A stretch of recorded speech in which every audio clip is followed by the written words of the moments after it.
안녕하세요. 김현진 목사입니다. 오늘 함께 묵상할 본문 말씀은 역대상 24장 1절로 31절까지의 말씀입니다. 오늘날 우리가 속해 있는 교회 공동체 안에서 우리는 어떠한 기준들로 봉사자들을 세우고 있습니까? 우리가 드리는 예배에는 많은 봉사자들이 있습니다.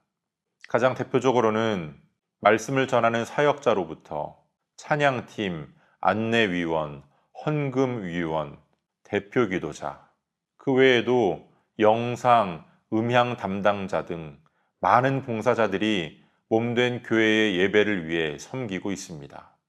어떤 교회는 늘 익숙한 몇 명이 그 일들을 맡는 경우가 있습니다. 또 어떤 경우에는 아무런 기준 없이 형식적으로 정해지는 경우도 있습니다. 그러다 보니 예배를 섬긴다고 말하면서도 지금 내가 맡은 이 일이 하나님께서 원하시는 것인가? 순서를 정하는 기준이 공정한가? 신실함을 우선시하는가? 경력과 능력을 우선시하는가? 이러한 질문들을 하지 않습니다. 오늘 본문에서 다윗이 제사장과 레위인들의 사역을 분배하는 이 일련의 과정들은 예배 봉사에 대한 우리들의 무관심에 경고를 하는 것 같습니다. 오늘 본문은 아론의 아들들로부터 시작합니다. 그리고 바로 여기에서부터 우리는 하나님의 일을 맡는다는 것이 얼마나 두려운 일인가를 상기하게 됩니다. 아론의 아들들 중 나답과 아비후는 하나님께서 명하시지 않은 다른 불을 하나님께 드림으로써 불의 심판을 받았습니다.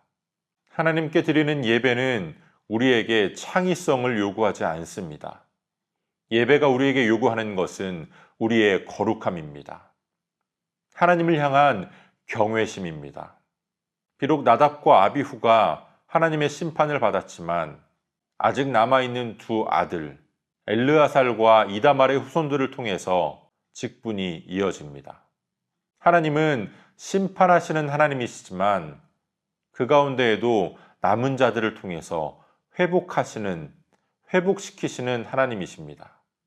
3절로 5절의 말씀을 보면 다윗은 제사장 조직을 준비하면서 단지 혈통만을 따르는 분배가 아니라 공정한 분배를 하게 됩니다. 엘르아살 계열의 16가문, 이다말 계열의 8가문이 있었지만 다윗은 제비를 뽑아 순번을 정하도록 합니다. 이 결정은 단순히 사람들 간의 공평함을 위한 것이 아니었습니다. 제사장의 순번을 하나님의 뜻에 맡기겠다라는 겁니다.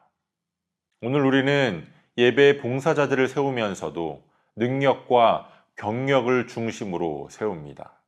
교회에서 사역자를 세울 때에도 그가 어떠한 학위를 가졌는가, 유학 경험이 있는가 없는가, 이러한 것들을 기준으로 마치 기업이 인재를 채용하듯이 능력과 스펙으로 세우려고 합니다.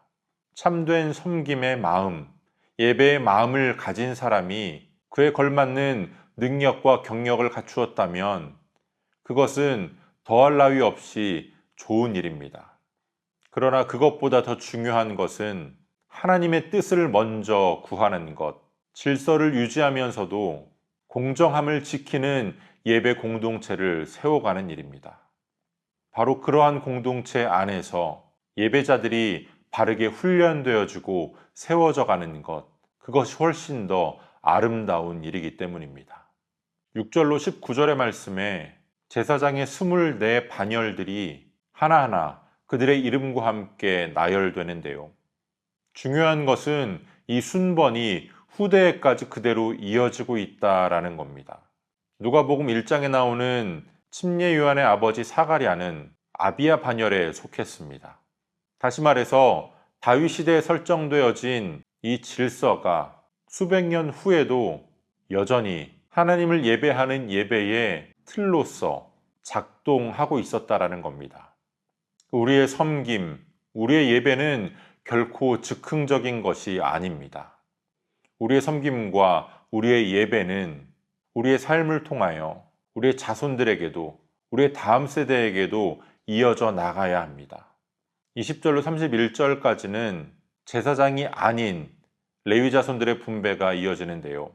이들은 제단 앞에 서지는 않지만 제사장을 돕고 성전의 질서를 지키며 음악으로 또 문지기로 재정 사역으로 섬겼습니다. 그들도 제사장과 마찬가지로 24조로 편성되었습니다. 제사장들과 비교할 때에 작고 초라해 보일 수도 있습니다. 하지만 하나님은 이들도 제사장들과 동일한 방식으로 부르셨습니다. 오늘 본문에서 다윗은 어떠한 사람이 더 뛰어난 능력을 가졌는가로 고민하지 않습니다. 하나님의 뜻을 어떻게 하면 보다 공정하게 구현할 것인가, 그것을 고민했습니다. 오늘날 우리 교회 공동체가 다윗의 이러한 모습을 본받아야 합니다.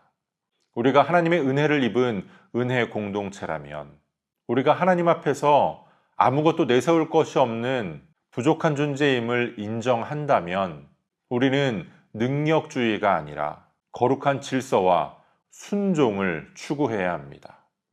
하나님은 제사장들로부터 일반 사역을 맡은 모든 레위인들까지 그 어떠한 사역도 사소하게 보잘것없게 여기지 않으십니다. 하나님은 모든 이름을 기억하시며 모든 순종을 기억하십니다. 다윗이 제사장들을 또 레위인들을 하나님의 뜻을 따라 은혜롭게 또 질서 있게 세웠던 것처럼 오늘 우리 교회 공동체가 그러한 예배 공동체가 되기를 원합니다. 하나님께서 어떠한 일을 맡겨주셨든지 감사함으로 순종하고 능력만을 따라서 사람들을 세우는 것이 아니라 겸손한 거룩한 순종의 마음을 보며 하나님의 뜻을 구하며 사람들을 세워갈 수 있는 그러한 저와 여러분들의 교회 공동체가 되기를 원합니다. 그리고 그러한 교회 공동체 안에서 보다 건강하고 성숙한 예배자로 세워질 수 있는 저와 여러분들이 되어주시기를 주님의 이름으로 축복합니다. 오늘도 우리에게 주시는 본문의 말씀을 몇 차례 더 읽으시면서 여러분에게 개별적으로 깨닫게 하시는 하나님의 말씀을 묵상하시고 각자의 기도로 오늘의 묵상을 마치겠습니다.